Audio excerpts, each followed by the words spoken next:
৭০ অনুচ্ছেদ সংস্কারের প্রশ্নে দুটি ব্যতিক্রম বাদে অর্থাৎ সংসদের সরকার গঠনের আস্থা ভোট এবং বাজেট, এই দুটো বিষয়ে ব্যতি রেখে বাকি সকল প্রশ্নে সবাই ভোট দিতে পারবেন। এ বিষয়ে একটা ঐকমত্য তৈরি হয়েছে। গণসংহতি আন্দোলনের সভাপতি জুনায়েদ সাকি আরো বলেন, বেশ কয়েকটি দলের প্রস্তাব ছিল যে সংবিধান সংস্কার, সংবিধান সংশোধন প্রসঙ্গ অর্থাৎ ইস্তাহারে সংবিধান সংশোধনের প্রশ্ন যদি উল্লেখ থাকে সেই প্রশ্নে এবং জাতীয় নিরাপত্তার ক্ষেত্রে বিশদ যুদ্ধ পরিস্থিতিতে এই দুইটা অপশন যুক্ত করার সিদ্ধান্ত যেটা হয়েছে যে ন্যূনতম জাতীয় ঐক্যমত হয়েছে এই দুই প্রশ্ন ব্যতি রেখে।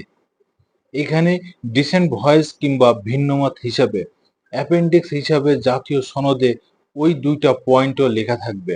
তার মধ্যে অ্যাপেন্ডিক্সে পরিশিষ্টে কিছু কিছু ভিন্ন মতে যেসব প্রশ্নের ঐক্যমত্য হওয়া সত্ত্বেও ভিন্ন মত আছে সেগুলো থাকবে, কিন্তু সেগুলো নির্দিষ্ট থাকবে এমন নয় যে কোনো বিষয় যেখানে যুক্ত করা যাবে।